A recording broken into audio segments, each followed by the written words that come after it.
Hey everyone, welcome back to the channel. So it's Friday, May 6th. We're expecting rain in the forecast at the time of this recording.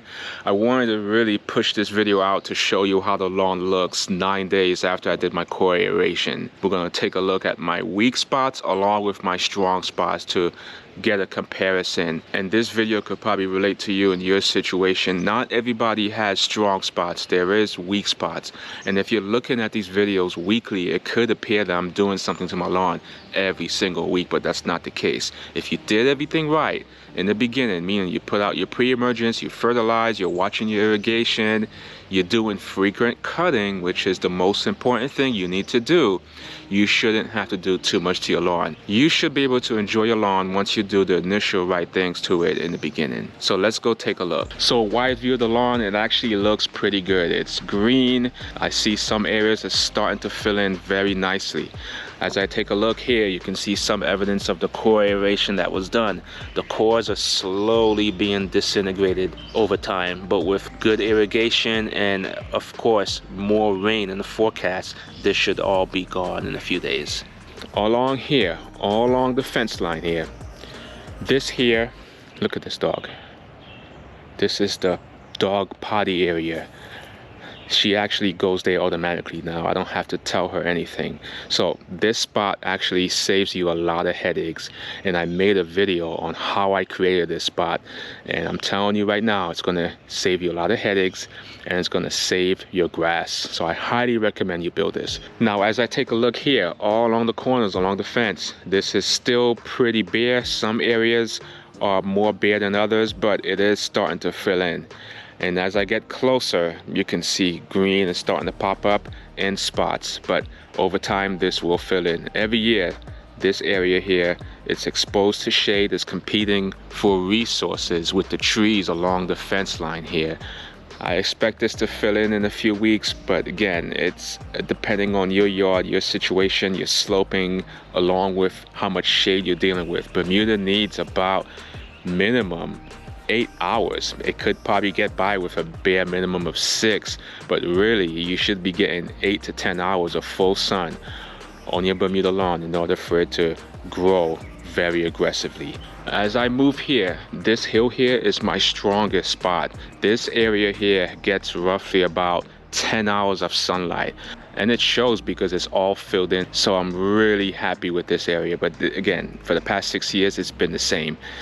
This part of my turf is the first to green up at the beginning of the spring season. Now over here, this spot was pretty bare a few weeks ago, but it is starting to fill in.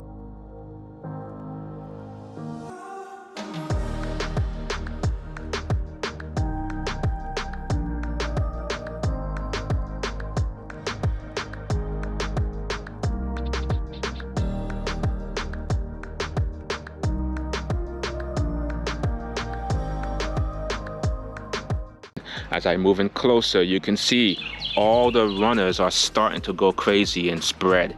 This is how Bermuda fills in. If you keep cutting your grass short constantly all the time, you're gonna get a quicker lateral growth. So you're gonna see in a few weeks, this all will be filled in. And I mentioned in the previous video that this spot is really competing for sun because of the awning right here, along with the house. Bermuda really needs a good 8 to 10 hours of sun. 12 hours is preferable, of course, but you know, that's not the case unless you live in an open baseball field. But all along the patio here, this will fill in gradually over time. But again, it's competing for sun. Taking a look at another point of view here, you can see the overall lawn really looks good. It's starting to green up very nicely. So I'm really happy with this look here. So remember, the most important thing you need to do is constantly cut your lawn. I'm cutting roughly about every 3 days or so, and that's because I'm keeping the height of cut low and I'm using the reel mower. But if you're using the rotary mower, you want to get out there and cut at a minimum right now once a week. But as the summer kicks in and you start to fertilize your lawn more and more, you're going to push growth, and you're going to probably have to get out there with a rotary mower twice a week to really keep up with the Bermuda growth. So I really wanted to show you on exactly how my lawn looks compared to yours. You can get a good comparison.